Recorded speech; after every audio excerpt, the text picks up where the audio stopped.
Buenas tardes. La ONU emitió un comunicado hace un par de semanas donde aseguraba que la pandemia de COVID-19 había disparado en un 25% la depresión en los seres humanos a nivel mundial, un 25%. La Organización Mundial de la Salud asegura que la depresión en la actualidad está afectando a más de 300 millones de personas alrededor del mundo. Es decir que, según estos datos, nos están mostrando que la pandemia del COVID desencadenó otra pandemia a nivel mundial, y esta es la depresión. La depresión es una de las afectaciones emocionales del ser humano más antiguas que se conoce, prácticamente desde la caída de Adán y Eva. Hipócrates, un famoso médico de la antigua Grecia, en el año 450 antes de Cristo, él acuñó un término al que llamó melancolía para enseñar sobre los problemas con los que se enfrentan los seres humanos. Todavía no existía la palabra depresión. Él acuñó el término melancolía y él definió la melancolía como un estado anímico en las personas permanente. Un estado anímico que se caracteriza por tristeza, desinterés por lo que rodea y otros síntomas más que surgen, dijo Hipócrates, por causas físicas, es decir, por fallas en el cerebro, en producir algunos químicos que provocan que no funcione bien la persona y entran en esa, lo que él llamó melancolía. Pero también habló de que hay problemas de tipo moral que meten a las personas en este estado de melancolía. Pero Hipócrates aseguró que este tipo de cosas que experimentamos los seres humanos por lo general son leves, o sea que en un par de semanas, un mes, son cosas que se superan. Fue hasta el año 1725 que un hombre, filósofo y otras actividades más que él, este hombre hacía, llamado Richard Blackmore, este hombre, siglo XVIII, fue el que acuñó el término que rige hasta el día de hoy, el término depresión. O sea, fue hasta el siglo XVIII que se usó ya en los ámbitos médicos de la psiquiatría la palabra depresión.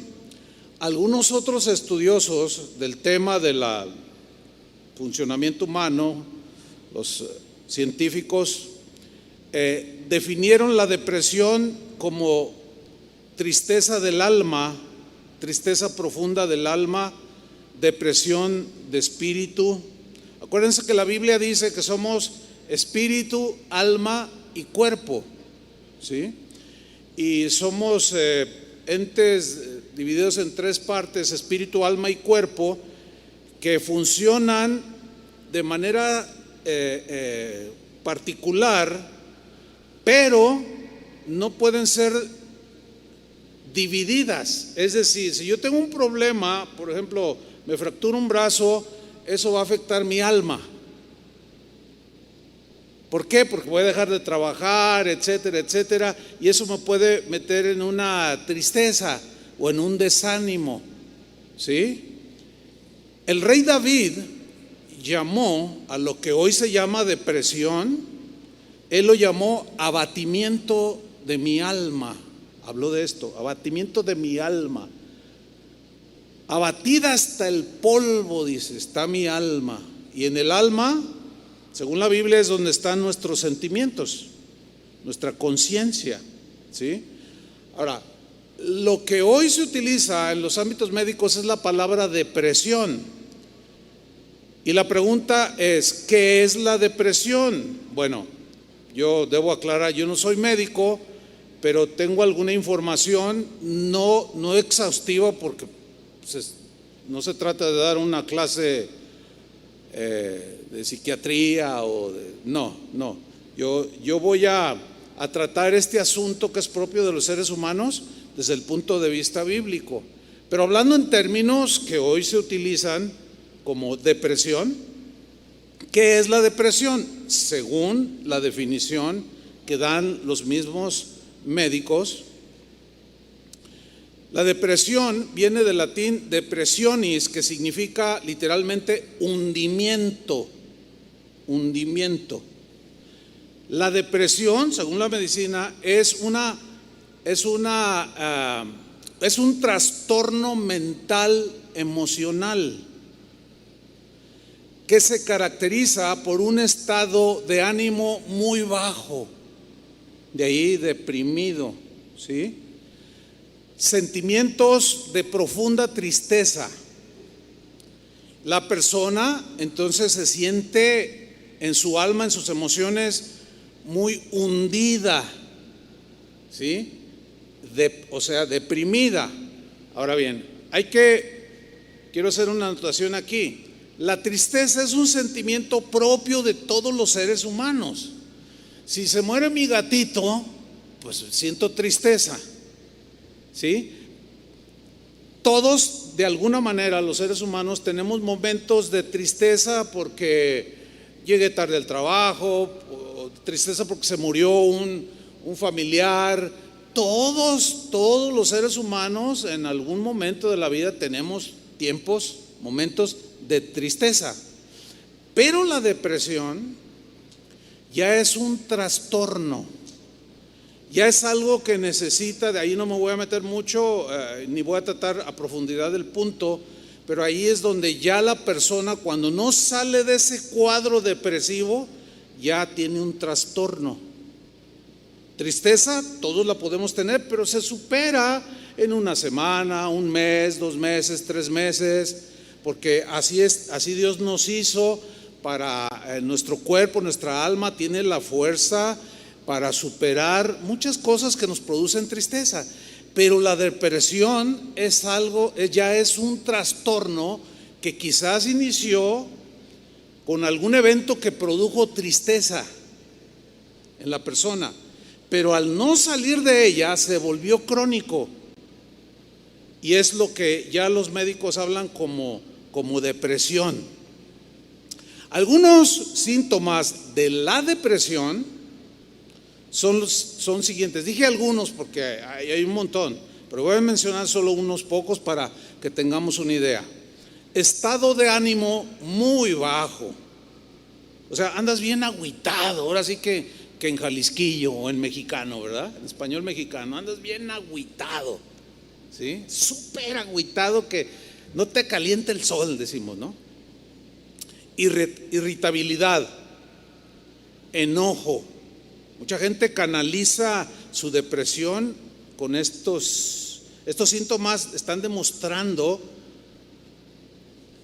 depresión, según los médicos. Yo además estoy transcribiendo la información que obtuve de clínicas y de médicos especializados. Profunda tristeza, dicen ellos también. Dificultad para conciliar el sueño, es decir, insomnio. Les cuesta mucho trabajo dormir, pero también exceso de sueño. Duermen 10 horas, despiertan y quieren seguir dormidos. No tienen ganas de levantarse, no se bañan, se desatienden de muchas cosas. Disminución del apetito, dejan de comer. Otros, al contrario, comen muchísimo. Entonces ahí se ve que ya es un trastorno, que ya rebasó lo normal. un cansancio y falta de energía. O sea, se siente débil, todo el tiempo está cansado, comienza a tener sentimientos de inutilidad. O sea, que no sirvo para nada, ¿para qué estoy en este mundo? De culpabilidad, odio y rechazo hacia sí mismo. Y el típico: nadie me quiere, nadie me entiende, nadie me hace caso. Cuando alguien está deprimido, entra en una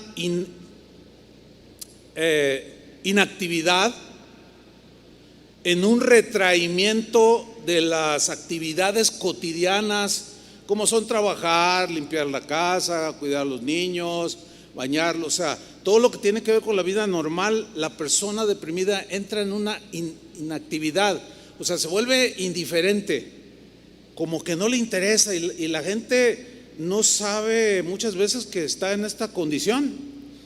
Y los familiares dicen: oye, ¿qué te pasa a ti? Y a veces se portan agresivos con este tipo de situaciones con las personas. Sentimientos de desesperanza, así como de ansiedad, de preocupación, ¿qué va a ser de mis hijos? ¿Qué va a ser de mí? Ay, mi marido ahora que murió. O sea, pensamientos incluso que rayan ya en el extremo de desear la muerte. ¿Para qué estoy ya en esta vida? Pero llevado al extremo, ya pensamientos extremosos como quitarse la vida. Según los informes que dan las organizaciones, y que dieron informes como la OMS o la ONU, dicen que la causa número 2 de muerte ahora alrededor del mundo ya es producida por la depresión. Y más, el porcentaje más grande es entre jóvenes, adolescentes de 14 a 29, 30 años, o sea, en la población joven. Muchos países en la actualidad, México entre ellos, ya están considerando, o ya consideran la depresión como un problema de salud. Inclusive ha habido conferencias en la ONU y en otras organizaciones donde están invitando a los presidentes de los países a que pongan mucha atención en la salud mental y emocional de sus habitantes, ¿sí? Y bueno, viene la pregunta del millón. ¿Cuál es la pregunta del millón? Es la siguiente: la depresión, el hundimiento moral, emocional, ¿puede afectar a un cristiano? ¿Ustedes qué creen? Miren, hay cristianos que dicen que sí, como seres humanos todos podemos ser afectados, pero van a creer que hay cristianos, incluso ministros, pastores, incluso teólogos, gente muy preparada, que asegura que un cristiano no puede ser afectado por la depresión. Cuando yo me convertí, que ya van a ser casi 47 años, recién convertido, pues empecé a asistir a las reuniones, y había un canto que ya tenía sus años en ese tiempo y ahora pues tiene más de antigüedad, ¿no? Pero ese canto es probable que algunos de ustedes se acuerden de él. Es un canto que decía así, no lo voy a cantar, nomás lo voy a recitar. El canto dice: no puede estar triste un corazón que alaba a Cristo. ¿Cuántos se acuerdan de ese? Pues un buen de cristianos, ¿no? Los otros todavía ni nacían, están muy jóvenes. El canto decía: no puede estar triste un corazón que alaba a Cristo. No puede estar triste un corazón que alaba a Dios. Yo estaba recién convertido, y cuando yo lo escuchaba y lo veía a mi alrededor, hay un montón de deprimidos y de agüitados y de llorosos, y yo decía: hay algo que no me cuadra, hay algo que pero no sabía explicarme. Entonces, cuando lo cantaban en el tiempo de alabanza, no puede estar triste un corazón, luego yo miraba, porque yo a veces yo mismo, no, pues ahorita ando bien agüitado, porque entonces mi novia Vicky me había terminado, No, no se crean, eso es broma. Pero ya éramos novios. Y yo veía que otros andaban tristes, algunos hasta deprimidos, ya en una depresión profunda. Pero luego cantaban eso y yo decía, no, ¿cómo? Nunca me cuadró ese canto. Y yo me acuerdo que le pregunté al líder de alabanza, oye, ese canto como que no es muy real, porque ¿a poco no se entristecen los cristianos? ¿A poco no se agüitan los cristianos? ¿A poco no se deprimen? Y dice, oye, ¿de veras, verdad? Le digo, sí, como que ese canto hay que quitarlo del himnario, ¿no? Porque no es muy real. Ahora, es verdad, es cierto, estamos conscientes que el término depresión no está en las escrituras. Yo ya di la explicación previa de cuándo se acuñó, siglo XVIII. Entonces, por lo tanto, no aparece en las escrituras. Sin embargo, los síntomas y los cuadros de depresión están plasmados en las vidas de algunos personajes de la Biblia. No se llamaba depresión, pero hoy los médicos, los psiquiatras le llamarían depresión. Esto quiero que quede bien claro, porque luego, no, la Biblia no habla de depresión. Ya lo sé que no habla de depresión, pero sí se ve el cuadro, como lo vamos a ver ahorita, de algunos que manifestaron este cuadro, estos síntomas de la depresión. Por ejemplo, Job fue un varón, un hombre de Dios, un hombre piadoso, un hombre justo, temeroso de Dios, dice la Biblia, habla de él, y apartado del mal. Un hombre bueno, pues. Pero un día experimentó un episodio en su vida muy trágico. Hubo una tragedia. Vino un viento huracanado fuerte sobre donde estaban sus hijos, cayó encima de ellos el techo y los mató a sus hijos. Sus bienes, sus riquezas que él poseía se esfumaron. Y por si fuera poco, contrajo una enfermedad que en ese tiempo era incurable. Bueno, algunos de sus amigos de Job se acercaron para consolarlo, pero él estaba en una tristeza muy profunda, en una ya que rebasaba lo normal, ¿sí? Su tristeza era mucha. Aún así, fíjense, al ser un hombre de Dios, se mantuvo firme en su fe, nunca acusó a Dios. Él dijo, Jehová me dio todo, Jehová me lo quitó. Sea bendito el nombre de Jehová. Sin embargo, en esa lucha de fe, de sobreponerse a la tragedia que lo afectó muchísimo emocionalmente y le produjo mucha tristeza, hundimiento moral, llegó un punto en el que Job deseó no haber nacido. Ese es un cuadro de depresión, lo que hoy llamaríamos depresión. En Job capítulo 3, ahí es donde se ve, dice, está fuerte este texto, dice Job 3:1. Entonces Job maldijo el día en que nació. Dígame si no es un cuadro de depresión. No es de una tristeza normal, que es común en todos los.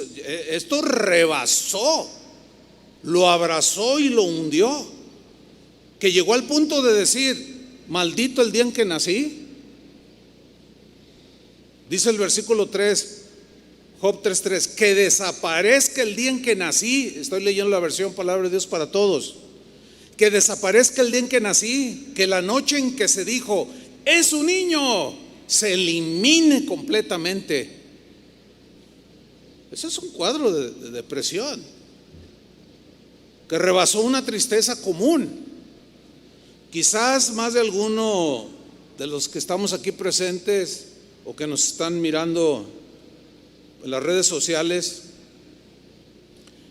esté pasando o haya pasado algún evento así en que deseó nunca haber nacido. Algunos, en su profunda depresión, le reclaman a su mamá: ¿por qué me trajiste en este mundo? ¿Por qué no me pediste opinión? Pues ¿cómo te pedía opinión si todavía no existías? A veces decimos cosas incoherentes, ¿no? Yo no pedí venir a este mundo. ¿Y por qué? Ese es un cuadro preocupante, ¿cierto? El profeta Jeremías era un hombre espiritual. ¿Quién lo puede dudar? Era un hombre de Dios, un hombre entregado a Dios. Pero en su vida como ministro de Dios sufrió mucho rechazo por el mensaje que él daba al pueblo de Dios. Lo menospreciaron. Materialmente fue un hombre pobre. Difícilmente comía varias veces al día, según lo que se ve en su libro que él escribió. Lean Lamentaciones de Jeremías, y ahí se desplaya todo lo que él vivía y lo plasmó ahí en ese escrito.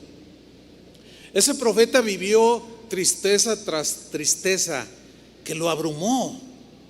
Jeremías, según la escritura, solía llorar constantemente porque la gente no le hacía caso a las amonestaciones que de parte de Dios él le daba al pueblo.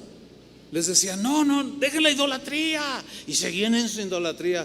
Dejen la envidia, o sea, de parte de Dios los reprendía para que corrigieran sus caminos, pero el pueblo no hacía caso y se rebelaban y lo atacaban, se burlaban de él, y eso lo entristecía. Y fue tan profunda esa tristeza que en un momento de su vida lo llevó a la depresión. Y de ahí el apodo del profeta llorón. Así le dicen a Jeremías, el profeta llorón.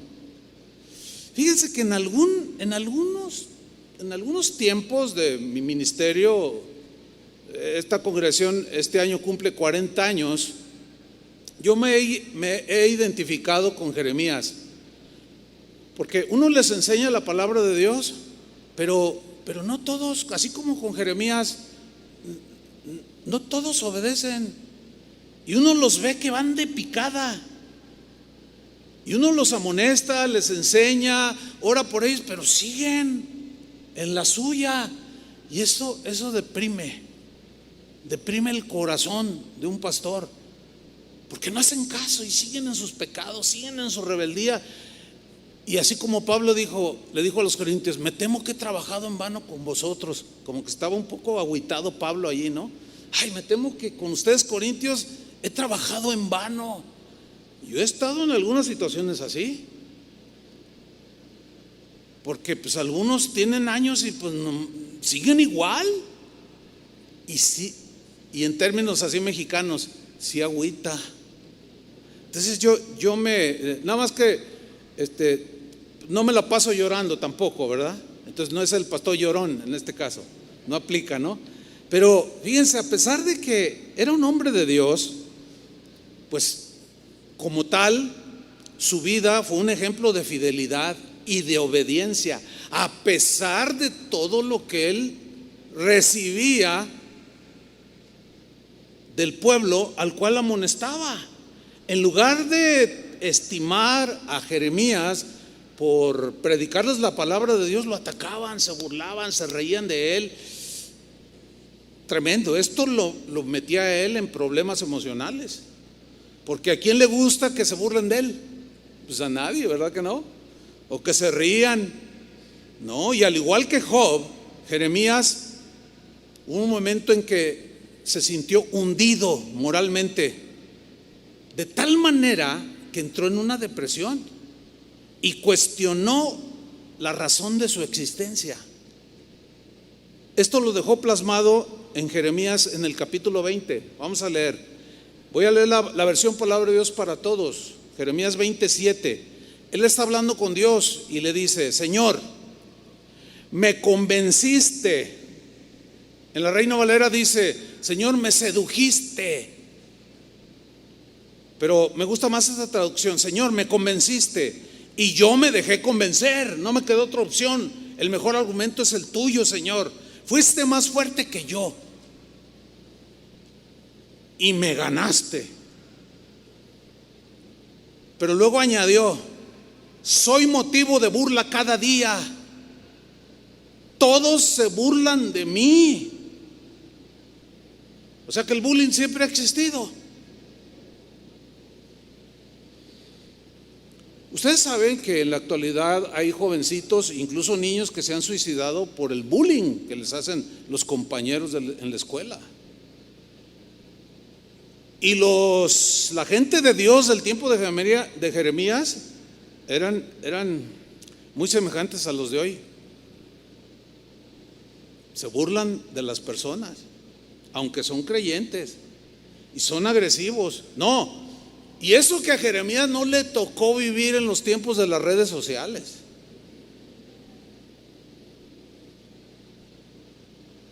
Dice el versículo 8: cuando hablo, grito. O sea, como que se enojaba, ¿no? Dice: anuncio el dolor y la violencia. Que él miraba cómo se comportaba la gente mal. El mensaje del Señor, dijo Jeremías, es causa de mi desgracia. Wow. En algún sentido, yo he estado en una situación así. Por decirles la verdad, se enojan. ¿Qué cosas, no? Por tratar de ayudarles para que salgamos todos de los rollos que nos meten en problemas. No, me cae, es muy exagerado, es muy esto y lo otro, me cae mal, voy a hacerle un video. Y agreden. Sigo leyendo. El mensaje del Señor es causa de mi desgracia. Se ha convertido en algo de lo que la gente se burla todo el día. Yo dije, continúa Jeremías, ya no anunciaré más el mensaje del Señor. Bueno, yo no, por la gracia de Dios, no he llegado a esta situación. Ya no anunciaré más el mensaje del Señor. A esto llegó Jeremías porque era abrumadora la depresión que sentía por las agresiones de sus hermanos. Por eso, hermanos, no debemos ni de escribir, ni de hacer videos, ni de comentar agrediendo a los demás. Dejémonos de eso, porque no sabes cómo estarías o cómo estaríamos hundiendo a los demás. Y mucho menos le pongas me gusta. ¿Cómo te va a gustar algo así, por el amor de Dios? O sea, no inventes. Aunque te digan regálame un like, regálame una manita, no, te voy a regalar una oración. Que Dios trate contigo y que te calmes, ya bájale.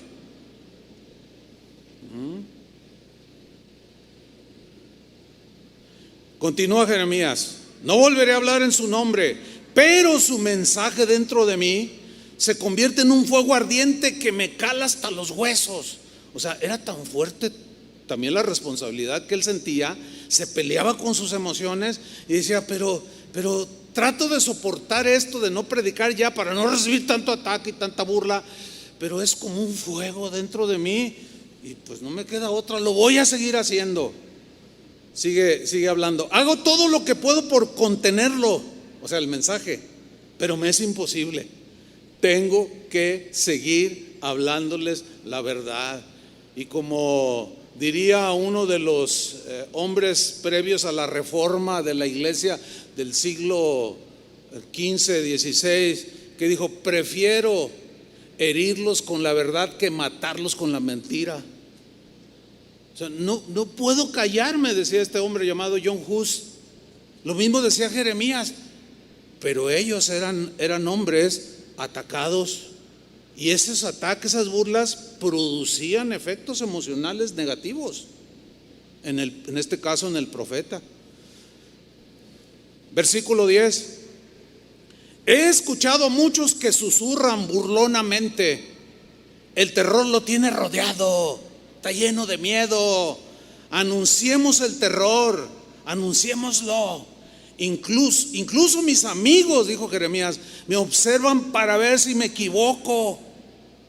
¿Conoce gente así? Que nomás está observando en qué cometes un error. Qué horribles. Con esos amigos, ¿para qué quieres enemigos? Y luego para publicarlo en Facebook o en YouTube. Qué fea gente esa. Qué horrible actitud del ser humano contra el ser humano. Sigue diciendo Jeremías, esperemos a que se equivoque y así podremos derrotarlo para poder vengarnos de él. Wow, o sea, gente mala que produce emociones que desbordan el control de un ser humano, de una persona, que lo puede meter en una depresión profunda. Sigo en el versículo 11. De pronto él como que quiere reactivarse y dice, el Señor está conmigo como un poderoso guerrero. En la versión Reina Valera dice, el Señor está conmigo como poderoso gigante. Él está conmigo. O sea, no se metan conmigo, porque el Señor me defiende. Sigo leyendo. Por eso los que me persiguen, decía, tropezarán y no podrán ganar. Fracasarán y quedarán avergonzados. Su deshonor será permanente, nunca se olvidará. O sea, ya como que había cierto resentimiento. ¿Sí? Dice el versículo 12, Señor Todopoderoso, que juzgas lo que está bien, que ves nuestros deseos y pensamientos, déjame ver tu venganza en contra de ellos. Aquí había un deseo de que Dios retribuyera a los que lo atacaban y que lo estaban produciendo que él se deprimiera, se entristeciera, se doliera, pero a la vez está permitiendo que sea Dios el que se vengue, y eso está apoyado con el Nuevo Testamento. En el Nuevo Testamento, no os venguéis vosotros mismos, amados míos, sino dejad lugar a la venganza del Señor, porque mía es la venganza, dice el Señor. O sea, él estaba luchando así como usted y yo luchamos.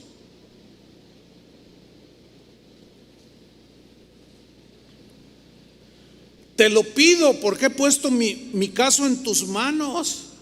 Dice el versículo 13, canten al Señor, alaben al Señor, porque Él salva al pobre del control de los malvados. Eso es una verdad. Pero a veces, aunque es una verdad, seguimos siendo personas, seres humanos emocionales, que cuando esas emociones negativas nos desbordan, nos meten en problemas. Por eso Jesús dijo, al que te maldiga, no lo maldigas tú, o sea, no te pongas con él, no, bendícelo. Al que te persiga, ora por él.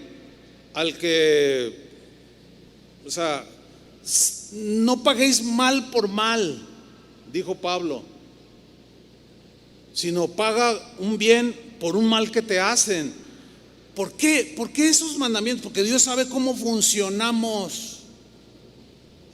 Y si nosotros accionamos y funcionamos conforme a la palabra de Dios, nos blindamos el alma, el corazón, las emociones, para que éstas se desborden y nos metamos en esas broncas que luego después ya no podemos contener, porque se nos desbordan. Ahora fíjate, está hablando, canten, alaben al Señor, pero en el versículo 14 de pronto como que vuelve a caer en ese estado, porque miren lo que dice en el versículo 14: maldito sea el día en que nací. Wow, qué fuerte se oye, ¿no? Maldito el día en que nací. O sea, está acá y luego está acá. Significa que está luchando, que está en una situación fuerte. Entonces allí como que le está desbordando la emoción negativa, la tristeza profunda que sentía, la depresión. Maldito sea el día en que nací, maldito sea el día en que mi mamá me trajo al mundo. Yo sé que la inmensa mayoría de los que estamos aquí jamás ha dicho una cosa así, ¿verdad que no? Yo lo sé, uno que otro quizás, pero hay que tratar de entender. Así como estamos viendo que un hombre de Dios cayó en semejante situación, cualquiera de nosotros puede caer. Y tenemos nosotros que ser empáticos, es decir, ponernos en el lugar del otro y tratar de comprender su situación.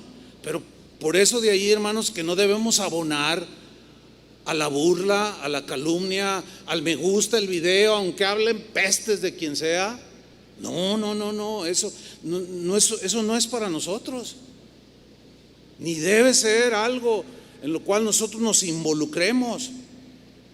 Dice el versículo 15: maldito sea el hombre que hizo sentir feliz a mi papá cuando le anunció, es un niño. Fíjate cómo está maldiciendo. Qué duro, ¿no? Qué fuerte, qué difícil. Y luego todavía al que le anunció, Jeremías le dice que ese hombre que anunció eso sea como las ciudades que el Señor ha destruido sin compasión. O sea, que escuche gritos de dolor en la mañana. Como que ya se desbordó demasiado, ¿no, Jeremías? Y de guerra al mediodía. Y luego en el 17 dice, ¿por qué no me mató en el vientre? O sea, le está diciendo a Dios, o refiriéndose a Dios, ¿por qué Dios por qué no me mató en el vientre de mi madre? Mi mamá habría sido mi sepulcro y yo nunca habría salido de su vientre. ¿Por qué tuve que salir del vientre de mi madre para ver todo este dolor y sufrimiento y para pasar lleno de vergüenza el resto de mi vida? Miren, por favor, entiendan, ciertamente la palabra depresión no se encuentra en la Biblia, pero el cuadro de lo que hoy la ciencia define como depresión, díganme si no estaba deprimido el profeta. Ya no le importaba, ya no quiero saber nada de nadie. Ya no quiero predicar, ya no quiero hacer lo que tengo que hacer cotidianamente. Fuerte, ¿no? Elías, otro profeta de Dios, fue junto con Moisés que se transfiguró cuando estaba Jesús con Pedro, ¿se acuerdan? Que dijo, hagamos aquí una enramada, aquí me quedo con Elías y con Moisés. Sí, ese profeta que un día oró para que lloviera y llovió. Y después oró para que no lloviera y se detuvo la lluvia. Ese hombre había triunfado sobre 400 profetas de un dios falso llamado Baal y terminó eliminándolos. Dios se había demostrado a él, a Elías, que lo apoyaba. Elías había orado y le había dicho, Señor, manda fuego del cielo y consume este holocausto que aún había añadido, los había empapado de agua. Dice, ¿para qué? Para que vean todos esos quién es el verdadero Dios. Y Dios le concedió, y Dios envió fuego y ¡fum! Exterminó, quemó el holocausto que había ahí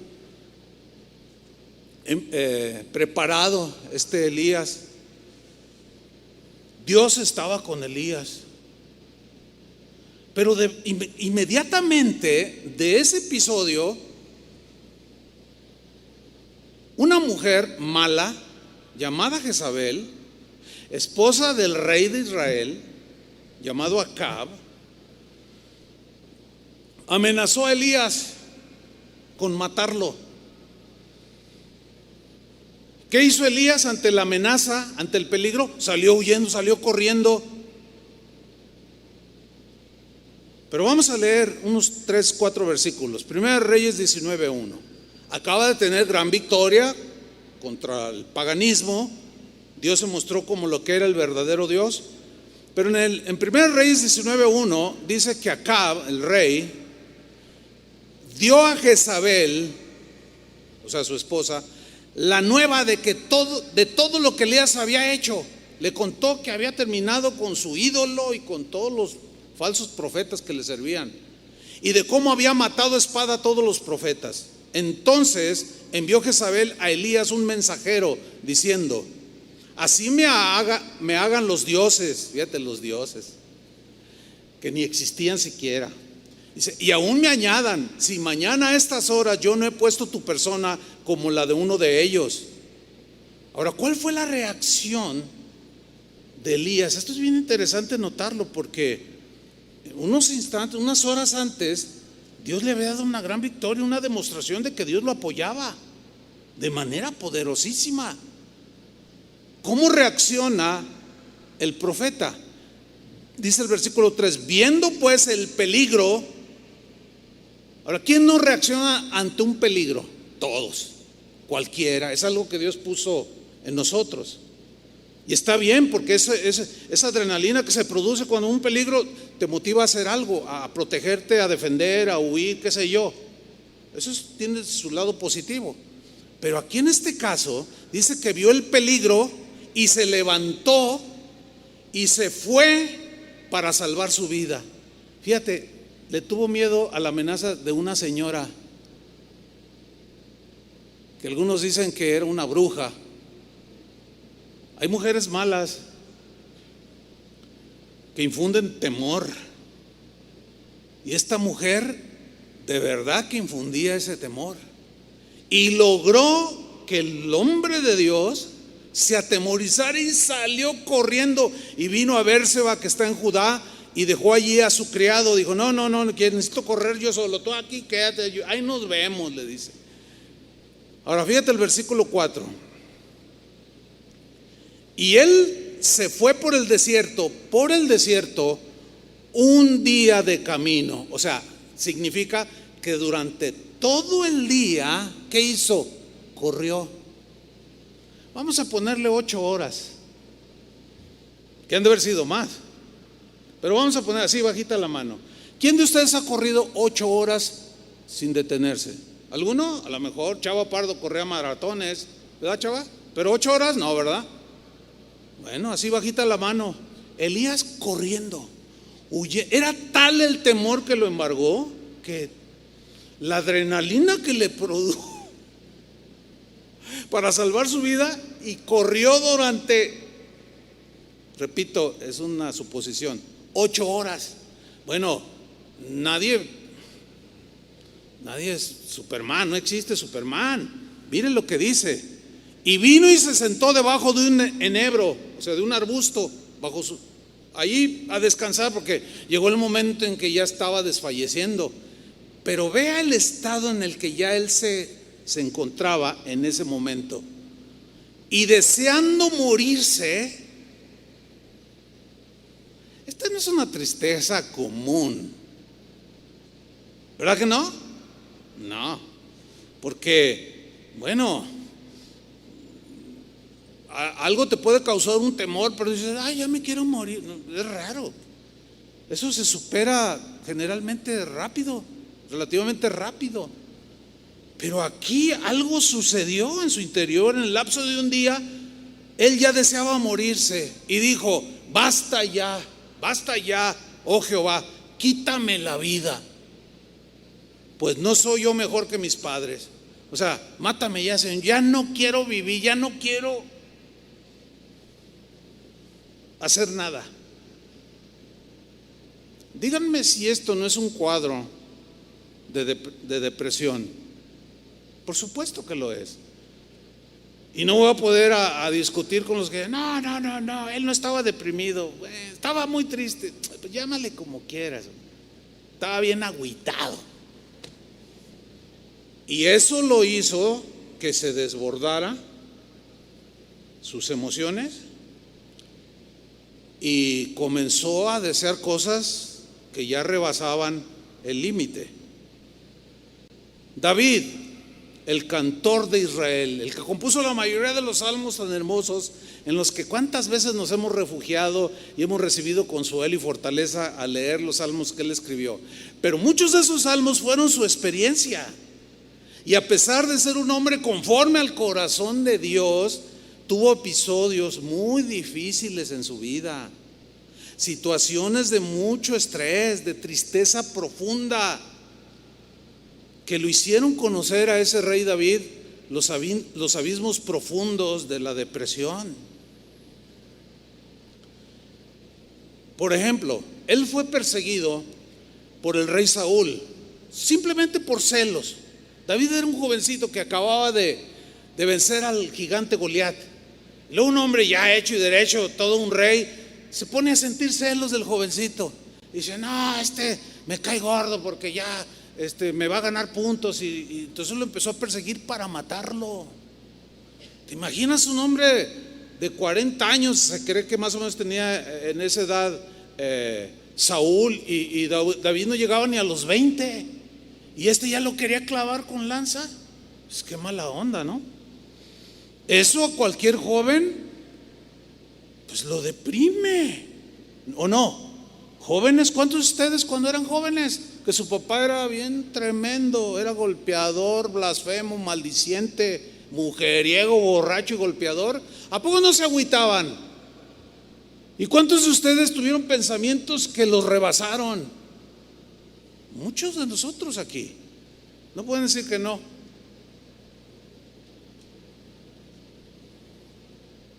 En una ocasión, en esa persecución, coincidieron, entre comillas, accidentalmente en la misma cueva, y David lo tenía en la mano para cortarle la cabeza.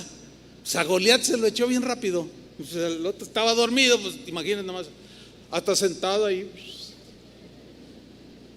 Pero David dijo, no, yo no lo voy a tocar. Nomás le cortó un pedacito de tela de su manto, de su vestimenta. Y cuando se sale de la cueva y amanece, se levanta Saúl, y David estaba así como en una parte alta, y le dice en 1 Samuel 24:11, mira lo que le dijo. Padre mío, le dice, que era una expresión de mucho respeto. Padre mío, le dice, mira la orilla de tu manto en mi mano, le dice, se lo enseña. Porque yo corté la orilla de tu manto y no te maté. Porque él no era ningún asesino. Dice, conoce pues y ve que no hay mal ni traición en mi mano, ni he pecado contra ti. Sin embargo, tú andas a casa de mi vida para quitármela. Eso le agüitaba a David, eso lo ponía triste y lo hundió en una depresión, porque tenía que andar huyendo un jovencito. En el Salmo 142, versículo 2, David va delante de Dios y le dice, delante de Él les pondré mi queja, delante de Él manifestaré mi angustia.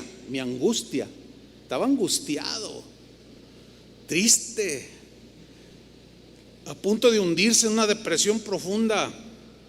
Dice el versículo 3, cuando mi espíritu se angustiaba, ¿dónde? Dentro de mí. Ahí está el conflicto interior. Tú conocías mi senda, en el camino que andaba me escondieron lazo, refiriéndose a Saúl, que lo quería matar. Versículo 4, mira a mi diestra y observa, Señor, pues no hay quien quiera conocer, no tengo refugio, ni hay quien cuide de mi vida.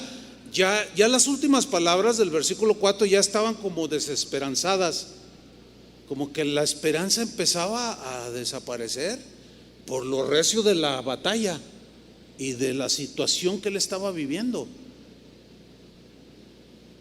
Un día, Absalón, uno de los hijos de David, lo traicionó, lo quiso derrocar cuando ya David era rey.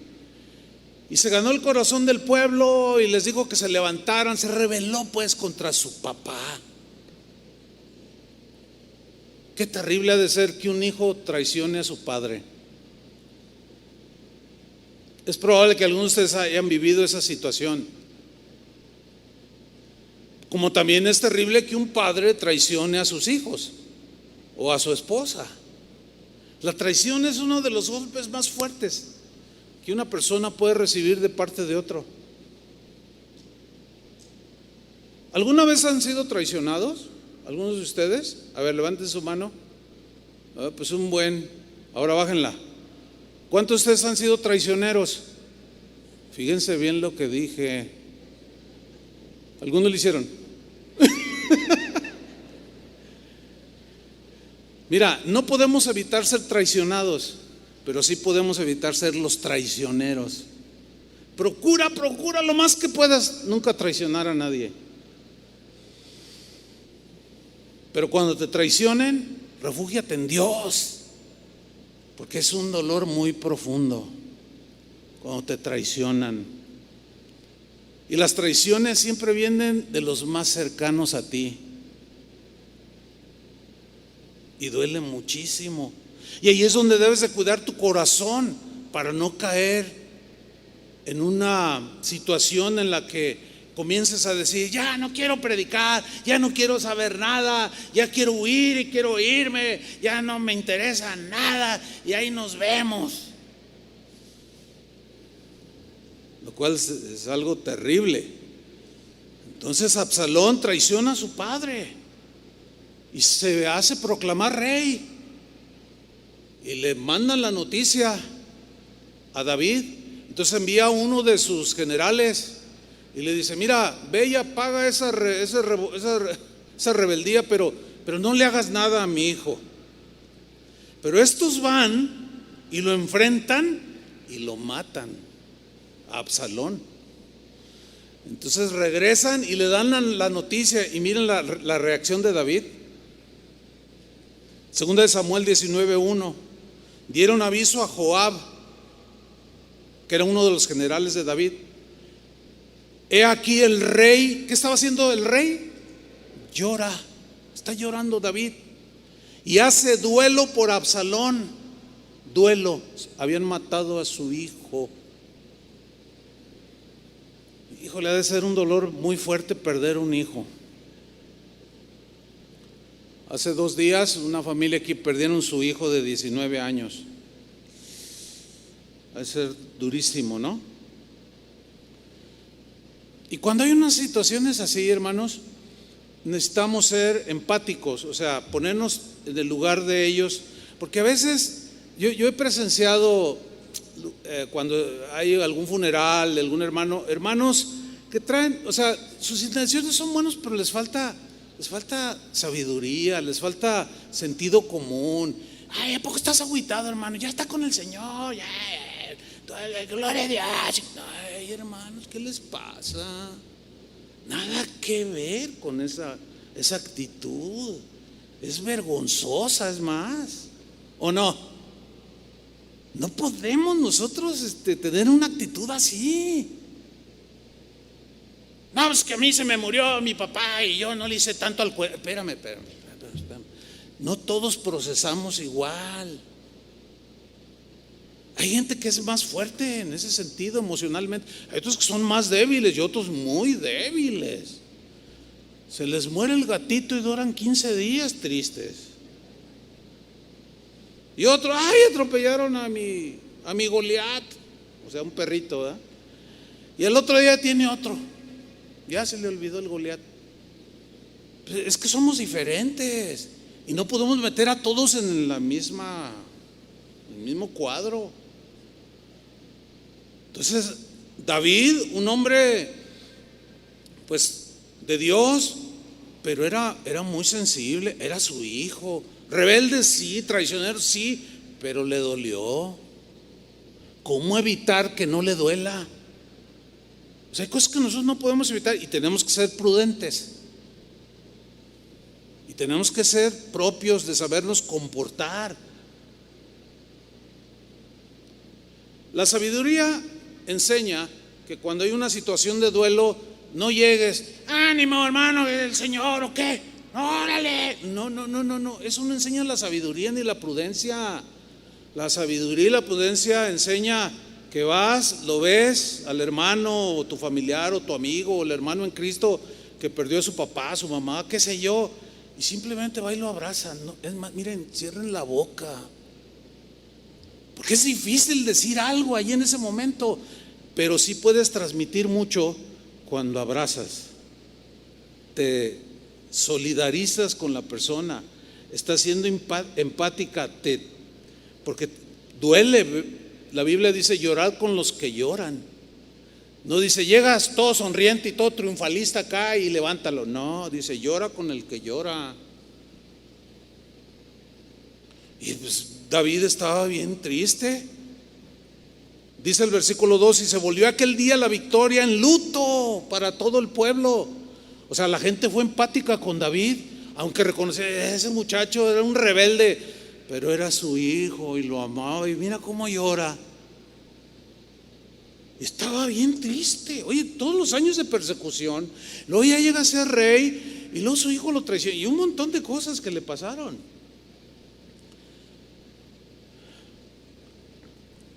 Entonces todo el pueblo entró en luto porque oyó decir el pueblo aquel día que el rey tenía dolor por su hijo.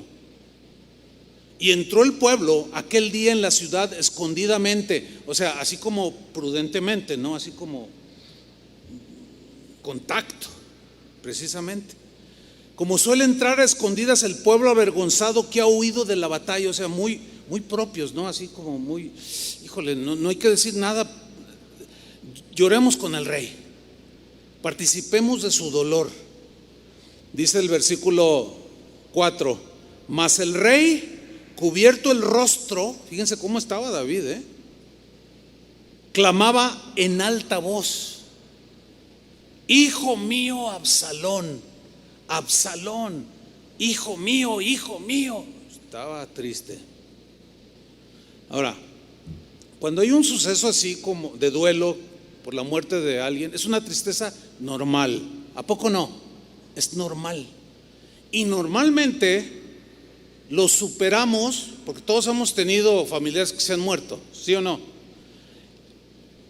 Pero de manera, entre comillas, normal, lo superamos en unos meses. Pero cuando pasa un año y 2 años y no puedo vivir sin ella, no, es que la manera en que se murió o me lo quitaron, no, y no puedo soportarlo, ya perdona a los que le quitaron la vida, no, que se vayan al infierno. Entonces ahí está el peligro, porque se puede convertir en algo crónico, que ya es lo que la ciencia médica habla como depresión. Pero de eso voy a hablar más extendido el próximo domingo, si Dios quiere. Hay múltiples razones, pues, distintas circunstancias por las que nosotros los cristianos podemos caer en depresión. La pérdida de un ser querido, la pérdida de trabajo, problemas matrimoniales, temores, fracaso en los negocios, desprecio, rechazo de otros, burlas, calumnias, falta de recursos económicos, pobreza material, enfermedades y 1000 razones, hermanos. Y aunque somos cristianos, estamos expuestos a esos.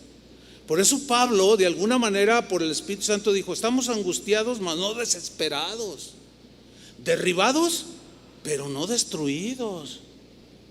O sea, no permito que eso me lleve a hundirme de manera que ya no pueda salir.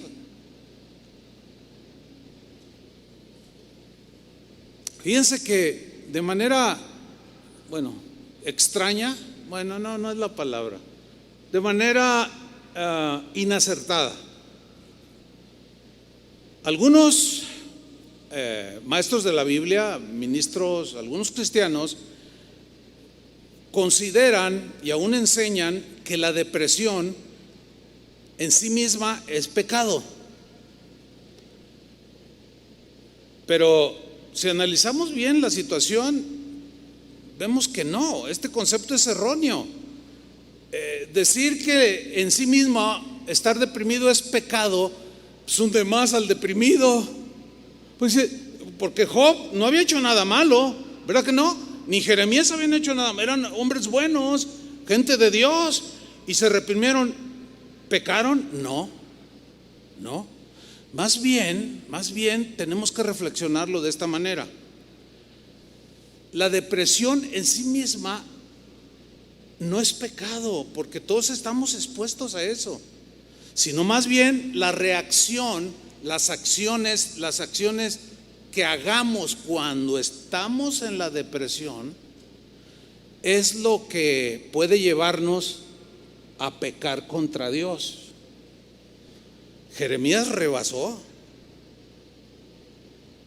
Maldito el día. Igual que Job, rebasaron.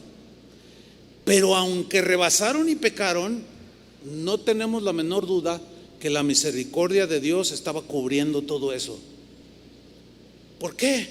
Porque Dios sabe cómo somos los seres humanos. Así somos. La depresión en sí misma no es pecado, es como la tentación. La tentación en sí misma no es pecado. El pecado es cuando cedemos a la tentación. ¿Lo entienden? Muy bien. Sin embargo, hay quienes están deprimidos, que repito, en sí mismo no es pecado, pero cuando están en ese hoyo, en esas arenas movedizas, blasfeman contra Dios y ahí ya se comete el pecado. Ahí es donde debemos de pedir la gracia de Dios para no rebasar, porque algunos blasfeman contra Dios, otros le reclaman a Dios de manera airada y enojada y terminan alejándose de Jesús y abandonando el evangelio. Otros reaccionan abandonando la familia, a la esposa, a los hijos. En casos extremos, algunos que entran en este cuadro terminan quitándose la vida. Y eso es muy, muy trágico. Y eso es lo que el Señor quiere evitarnos a nosotros. Ahora, ¿cómo enfrentar la depresión o la tristeza que se puede convertir en una depresión? La tristeza que es común en todos los seres humanos, pero que se puede convertir en una depresión si nos mantenemos ahí. Ay, pobre de mí, ay, no, sí, es que desde que se murió mi esposo, etcétera, etcétera, y está uno allí, y hay gente que buena onda y va y te consuela, pero como que llega un momento en que ya a lo mejor hasta le gusta a la persona y siempre está ahí, ay, lamentándose, y llega un momento en que la familia se junta, oye, vamos a hablar con ella o con él y a decirle que ya. ¿Conocen casos así? Yo sé que sí. Ya hay que decirle que ya, o sea, en buena manera, tratar de llevarla a que ya estuvo, ya son 2 años y todavía está, ya no trabaja, ya no cuida a los hijos, ya está en una depresión, y hay que tener misericordia como Dios la tiene de nosotros. Entonces, ¿cómo enfrentar la depresión y salir de ella lo más pronto posible? Les voy a dar hoy nada más tres principios en la Biblia. Número 1, Santiago capítulo 5 versículo 13. ¿Qué hacer? ¿Cómo salir de esa tristeza, digamos, normal que atañe a todos los seres humanos, y salir lo más rápido para que no se convierta en una depresión? Aquí está Santiago 5:13. ¿Está alguno entre vosotros afligido? ¿Qué hay que hacer? Haga oración. Mire, hay gente que pide consejo, y a mí me lo han dicho: pastor, necesito un consejo, pero es algo que estoy pasando muy difícil, pero por favor, así, pero por favor, no me salga con la simpleza de, pues hay que orar. Y uno se queda, ¿qué? Sí, no, a ver, ¿qué quiere? Bueno, yo no les digo así, pero así como por dentro, sí, bueno, a ver, ¿qué quiere, no? Si la Biblia dice, ¿está alguno afligido? Tienes una aflicción, un problema. Fíjate, la palabra aquí afligido en el griego habla de sufrimientos, de penalidades, circunstancias que vives o que vivimos cotidianamente, que producen tristeza en nosotros, que tienen que ver con las situaciones cotidianas de la vida.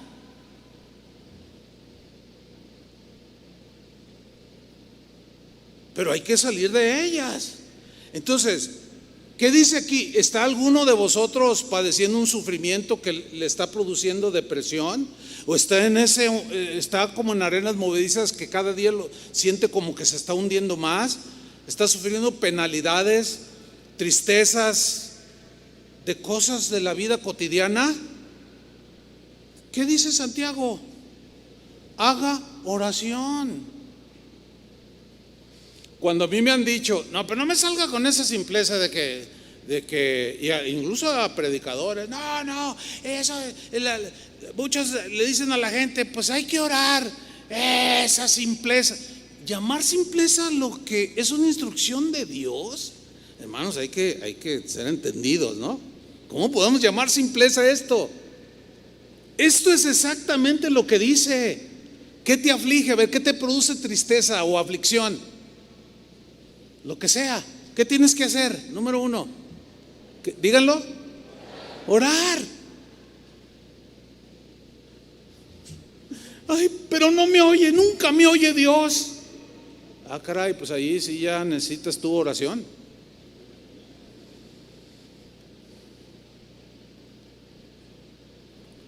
¿Cómo que no te contesta?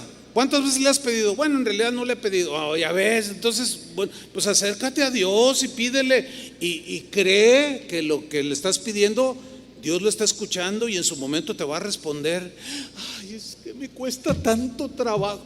No puedo hacer más por usted, hermano. Ahí está, ore. No es ninguna simpleza.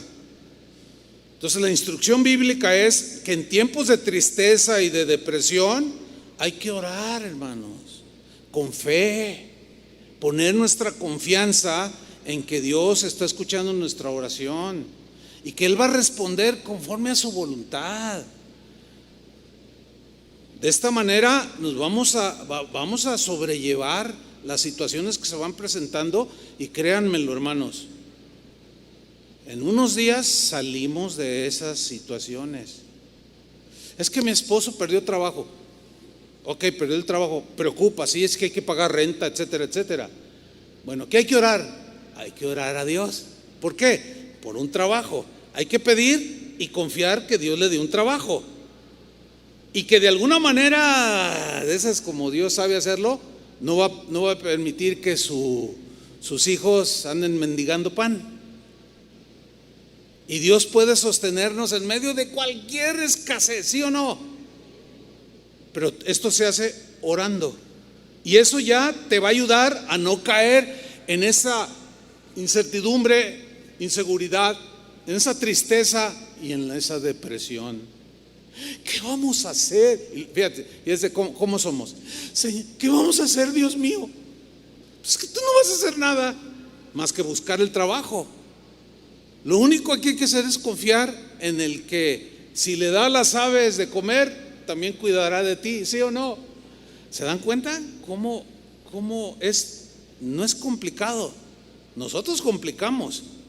Número dos, este es un elemento muy importante, que es el aprender a leer la Biblia, es decir, a meditarla, a reflexionar en pasajes bíblicos que nos infunden fe, que nos infunden esperanza, confianza, pasajes bíblicos que nos prometen, donde Dios promete que está con nosotros, que descansemos en Él, que Él nos va a sostener, que Él va a estar con nosotros en las buenas y en las malas.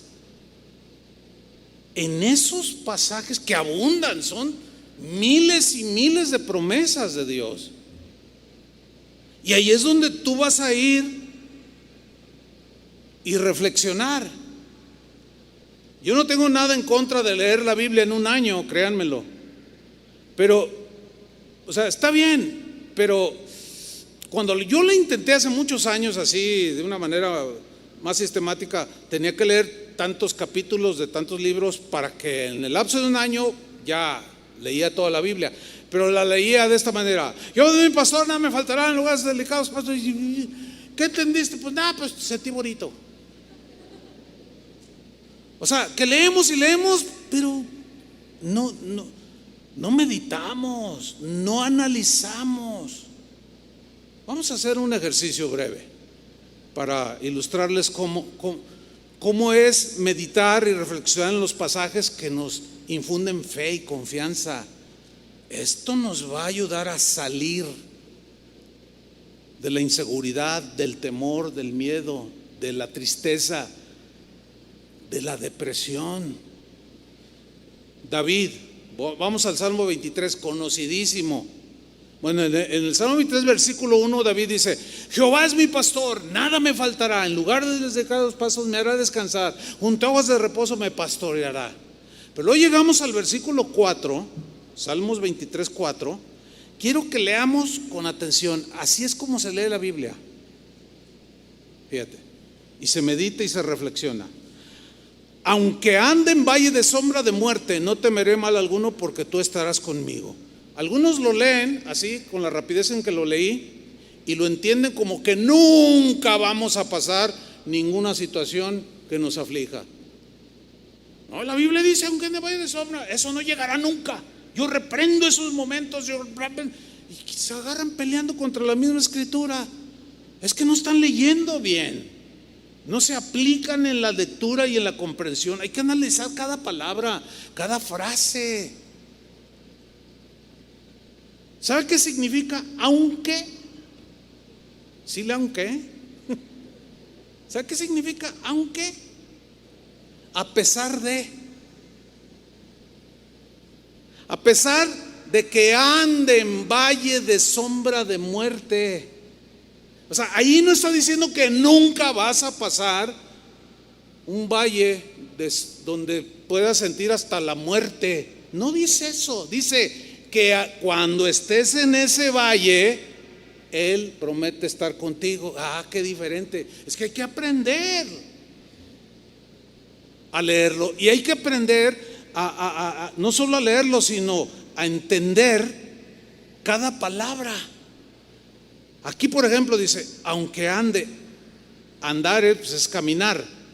A pesar de que camine o esté viviendo, experimentando valle de sombra de muerte. Bueno, allí hay que estudiar un poco más, porque pues esto tiene un contexto. En las tierras bíblicas había algunos valles, incluso se dice que hay un valle que le llaman así, el valle de la sombra y de la muerte. Es un valle, están montañas bastante altas y el valle, ¿sí? Y cuando sale el sol, no pega directo, y la altura de las montañas hacen una sombra. Entonces la luz no penetra y sigue estando oscuro allá abajo. Llega un momento en que el sol se pone en su cenit y da luz directa, pero es solo un par de horas, porque luego se sigue trasladando y la otra montaña produce otra sombra y produce oscuridad. O sea, no hay mucha luz. Y en esos valles, en el Israel bíblico, bueno, todavía están ahí esos valles, ¿no? Se escondían fieras, se escondían maleantes, delincuentes, asaltantes, sicarios. Había toda clase de peligros. Y David dice: Dios es mi pastor, Él me va a cuidar, Él me va a alimentar. Un día o varios días o en algunas ocasiones voy a atravesar el valle de la sombra y de la muerte. ¿Me están entendiendo? Aunque lo reprendas y lo ates y hasta puntapiés espirituales le des, vas a pasarlos. Todos esos asuntos de que no lo recibas y que son doctrinas raras, extrañas. David no está haciendo eso. Él dice: yo sé que un día voy a pasar este valle de sombra. De hecho, cuando él pastoreaba las ovejas, había lugares donde él pasaba las ovejas por ahí y tenía que estar cuidando del oso y del león. Aunque ande en valle de sombra de muerte, no temeré mal alguno. ¿Están notando? Aquí ya está hablando en el lenguaje de la fe, de la confianza plena en Dios. Porque tú estarás conmigo. Eso es lo que hay que meditar. Y salimos, cuando vamos atravesando, vamos dando los pasos en medio de esa oscuridad, pero Él está con nosotros, aunque no lo sintamos, porque a veces no sabemos ubicar las cosas y decimos: es que no siento a Dios. Hay muchas veces que estamos aquí en la reunión como congregación y yo siento la presencia de Dios bien fuerte, a veces tan fuerte que hasta lágrimas me salen de mis ojos, de la presencia tan manifiesta de la presencia de Dios. Pero hay otras veces que no siento ni cosquillas, no siento nada. Pero como hemos ido aprendiendo poco a poco a meditar, a reflexionar, aunque no sienta a Dios, eso no significa que Él no está, porque Él prometió estar con nosotros. Y aunque yo no lo sienta y no tenga muchas ganas, lo voy a alabar. ¿Me están entendiendo? Hay veces que no, ganas de predicar, no hombre, ¿cuáles ganas de qué? No. Pero aunque no tenga ganas, aunque esté cansado o a lo mejor un poco enfermo, qué sé yo, me duele la cabeza o me duele la ciática, ya con la edad luego ya duele todo. Nunca me ha fallado el Señor. En cuanto me paro en algún lugar como este, su gracia se manifiesta. Y no me quedo allá rumiando mi frustración allá en mi casa. Ay, que predique chava. Que al cabo tengo un montón de predicadores. No, hermanos, esas son cosas que uno va aprendiendo. Todo eso te ayuda a superar todas esas cosas.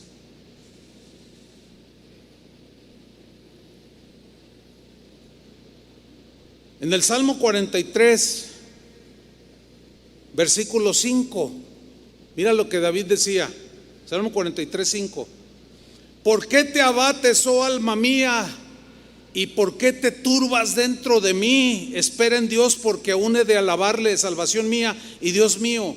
¿Qué está haciendo David aquí? Se está hablando a sí mismo. ¿Nunca te has hablado a ti mismo? Fíjense lo que hacía David. Le hablaba a Dios, confiaba en Dios, se encomendaba a Dios, pero él sabía que también él tenía que hacer algo. Y él tenía que tener control de su alma, de sus emociones. Y se hablaba a sí mismo: bendice alma mía al Señor. Yo no sé ustedes, pero yo sí me hablo a mí mismo. En algunas ocasiones lo he hecho.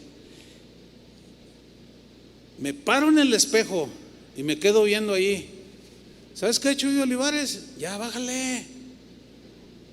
No, parece, no sé si mi esposa me habrá visto. Pero a veces está uno arrastrando la cobija. Ustedes no se imaginan. Yo dije al principio que me identificaba en algunas cosas con Jeremías, ¿no? Y hay muchas cosas que uno como pastor, yo le decía a Antonio Espinosa, que predicó hace 8 días, él no había predicado nunca las 3 reuniones de sábado y 2 del domingo. Y le dije: oye, te toca predicar. Ah, no, sí, pastor, aquí disponible. No, pues gloria a Dios. Y en la mañana del domingo le dije: oye, ¿cómo te sientes? No, bien. Le dije: mira, al final, después de la tercera, te vas a dar cuenta. No, sí. Y cuando termina, se me acerca y me dice: pastor, misión cumplida. Le digo: ¿cómo te sientes? Se le veía el rostro cansado. Y dice: ay, pastor, dice, pues, le digo: ¿sabías que los pastores, así, de una manera un poco sarcástica, le dije: ¿sabías que los pastores no celebramos el Día del Trabajo? Porque hace 8 días fue el 1 de mayo, ¿no? ¿Sabías que no celebramos el Día del Trabajo? Dice: ¿cómo? Le digo: sí, porque los pastores no trabajamos.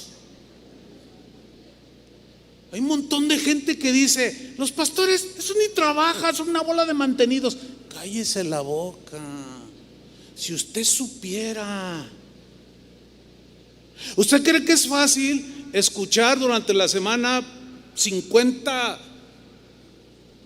deprimidos? Y luego tú te haces empático con ellos y sientes la traición del esposo y sientes la burla del hijo y que la hija anda drogada y todo eso. ¿Vos crees que es fácil llevarlo? Por eso es mejor callar, hermanos. Una vez fui a predicar a Oaxaca y me recibieron en el aeropuerto la esposa del pastor y su hija. Y ya me hospedaron y todo, pasaron por mí a predicar. Prediqué y no veía al pastor. Y le digo a la esposa: oiga, perdón, ¿y su esposo dónde está? Y su hija me ve y luego ve a su mamá y dice: ¿no le has dicho al pastor? Y yo: ¿qué? Y dice su esposa: es que hace una semana murió mi esposo. ¿Cómo que? ¿Y por qué no me avisaron? No, pues es que es algo tan inesperado. Entonces la hija empezó a llorar y me ve y me dice: ¿sabe qué, pastor? La congregación lo mató. Yo dije: ay, híjole, algo está aquí. ¿Cómo que la congregación lo mató? Sí, dice, porque él se envolvía tanto, se inmiscuía tanto en las necesidades, en las tristezas, en las aflicciones de los hermanos, que él mismo las hacía suyas. Y le dio un infarto a los 40 años. Estaba tan cargado emocionalmente que le explotó el corazón. Fíjense, un día, hace muchos años, yo le dije al hermano Pablo Hunter, nuestro pastor, en un viaje, yo iba de copiloto y yo lo veía, pero él iba cante y cante. Yo le dije: oiga, hermano, usted nunca está triste, ¿verdad? Y me volteó: no, hermano, ¿por qué dices eso? Es que usted siempre está cantando. ¿Usted no tiene problemas? Y voltea y me ve y se empieza a reír. Oh, hermano, dice: tengo más que tú, 50 veces más que tú. Dice: que no se me note, eso es otra cosa, porque he aprendido a descansar en el Señor, a poner mis cargas en Él, porque yo no las puedo. Y es justamente lo que Pedro dijo en 1 de Pedro 5:7: echando toda vuestra ansiedad sobre Él. Ese sería el tercer principio para superar y enfrentar todas esas cosas. Echando toda vuestra ansiedad sobre Él. El verbo echar es poner sobre el lomo de Jesús aquello que me aflige. Echando toda vuestra ansiedad. ¿Cuánta? Toda. Aquí ansiedad es del griego merimná, que se traduce como preocupaciones, aflicciones y todo aquello que te lleve a la tristeza, que te produce tristeza porque estás en una aflicción y que se puede convertir en una depresión. La instrucción es: depositad toda vuestra ansiedad sobre Él. Entonces, cuando el hermano Pablo me dijo eso, dice: Chuy, y me empezó a enseñar: mira, va a haber momentos en que te sientes muy cargado, tienes que dejar todo eso en el Señor, si no te vas a morir muy joven, me dijo. No vas a poder, no hay quien pueda con semejante carga moral y espiritual. Y saben una cosa, es verdad. Bueno, esta pandemia de depresión ha invadido a tantos cristianos que nunca, como estos últimos 4 años, los 2 últimos sobre todo, hay cristianos que ya en las iglesias se suicidan. Y lo más grave, pastores que se están suicidando. Esto es realmente alarmante.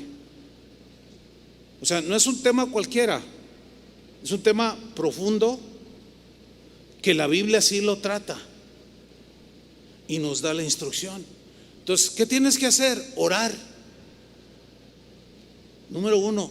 Número 2, tienes que reflexionar en las promesas de Dios, aquello que te infunde fe, confianza, y deposita en el Señor. Esas cargas que te afligen, que te traen todo cabizbajo, ponlas en cualquier tipo de situación que sea, porque corres el riesgo que esa tristeza te hunda más como en las arenas movedizas. Y si no vas con Dios, no te refugias en Él, es como estar en arenas movedizas que mientras más pretendes y quieres salir, más te hundes. Es que ya no aguanto la situación, me duele tanto ver a mi hijo. Deposita en el Señor, por favor, háganlo.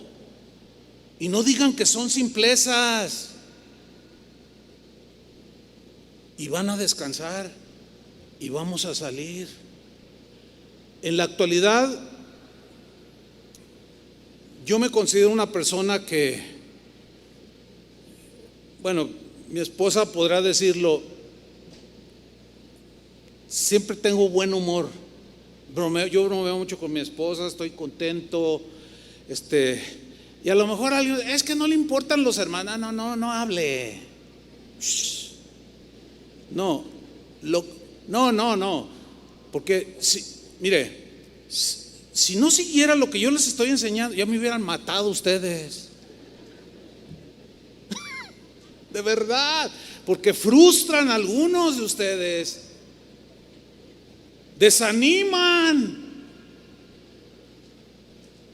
Me estoy desahogando, deme chance, digo, pues también tengo mi corazoncito. No, es que es la verdad. Es la verdad. A veces, ¿qué vamos a hacer con esta hermana? ¿Qué vamos a hacer con esta? Ya nomás nos quedamos. Y Señor, lo que yo hago, yo llego a mi casa, yo no involucro todo el asunto con mi esposa, no. Yo con mi esposa y agarro mi gatito y jugamos y platicamos, vemos un programa bonito y estamos bien. Y no estoy. No. ¿Por qué? Porque he aprendido. Señor, esta hermana tiene me duele mucho. Señor, la Biblia dice sobrellevar las cargas los unos de los otros. Entonces yo hago eso, la tomo, pues luego se la dejo, pero es tuya, Señor. Eso me ha mantenido de pie. Ya, pero no todos tenemos, ¿cómo decirlo para no decir algo que no es propio? O sea, por la gracia de Dios, pero tiene que ver mucho que creamos esto, que en este caso yo les estoy diciendo. Si no oran, si no lo depositan en el Señor, si no reflexionan, no va a pasar nada, ni van a seguir hundidos. Dejen que sea Dios el que hace las cosas, ¿o no? Todo, cualquier cosa. Entonces, ¿qué vamos a hacer? Eso, hermanos. Cierren sus ojos, porque quiero hacer algo. No tengo la menor. Cerrar los ojos, entre otras cosas, tiene un propósito, tiene varios propósitos, ¿verdad? Que son de tipo espiritual, para concentrarnos en el Señor, pero también es para que no se distraigan. Entonces, cierre sus ojos y escuche. Queremos orar. Yo quiero orar, que oremos por algunos de ustedes, quizás no todos, pero algunos de ustedes que pueden estar en una situación de tristeza que los está llevando a una depresión. Otros quizás están ya en una situación así, no tienen ganas de nada, pero después de haber oído la palabra de Dios, confiamos en el Espíritu Santo que va a sembrar la palabra y va a producir fruto. Pero hay algunos de ustedes que están muy tristes, muy preocupados, muy angustiados, algunos ya mostrando síntomas de depresión, han dejado de comer y todo lo que hemos dicho. Y queremos orar por ustedes. Queremos, como dice la Biblia, llorar con los que lloran, sostener al débil, animar el corazón que desfallece para continuar en esta vida que no es nada fácil, esta vida que es como un valle de lágrimas. Entonces, si usted considera que está en una situación así, nada más póngase de pie en su lugar y queremos orar por usted. Queremos echarle un hombro allí. Queremos ponernos por unos momentos en su lugar para echarle una mano. Lo que sí queremos pedirles es que no permitan que esto los derribe. Levántense. Ahí está la palabra de Dios. El Señor está con ustedes. Vamos a orar. Padre, te damos muchas gracias por tu palabra, porque tienes cuidado de nosotros. Y tu palabra dice: alguno está afligido, tan afligido que está triste, haga oración. Y en este momento oramos, Señor. Oramos pidiendo tu gracia, tu fortaleza. Hay muchos hermanos afligidos, no solo aquí, sino alrededor del mundo. Mucha gente afectada, que a pesar de que somos cristianos, todo este asunto de la pandemia ha afectado a muchos, a millones de cristianos incluso. Pero ahí estás tú, Señor, cuidando a los tuyos, cuidando tu iglesia. Y en este momento, Señor, pedimos tu fortaleza, tu consuelo, tu gracia para nuestros hermanos, que levante su ánimo, Señor. Oramos y hacemos nuestras tus promesas para levantarnos, Señor. Y en este momento depositamos eso que nos preocupa y que nos trae de capa caída, que nos trae angustiados, tristes, decepcionados, y lo depositamos en los hombros de Jesús. Hágalo, hermano. Dígale: Señor, no puedo yo con esto. Tan es así que me estoy hundiendo y no me he podido levantar. Pero en este momento, conforme a tu palabra, yo echo sobre ti toda mi ansiedad, todas mis preocupaciones, todo aquello que me produce tristeza, inseguridad, depresión. Y confío, Señor, en que tú me sacarás, y que en lo que yo paso este valle de sombra, de muerte, aunque ande en ese valle, tú estarás conmigo.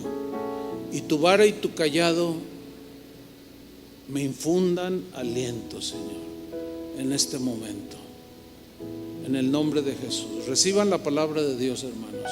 Reciban la fortaleza de Dios, la gracia del Señor. Levántense, confíen en Él. Él está allí. Pónganse todos de pie. Levanten sus manos al Señor y díganle: Señor, muchas gracias por tu palabra. Y adoremos al Señor con todo nuestro corazón. Gracias te damos, Señor.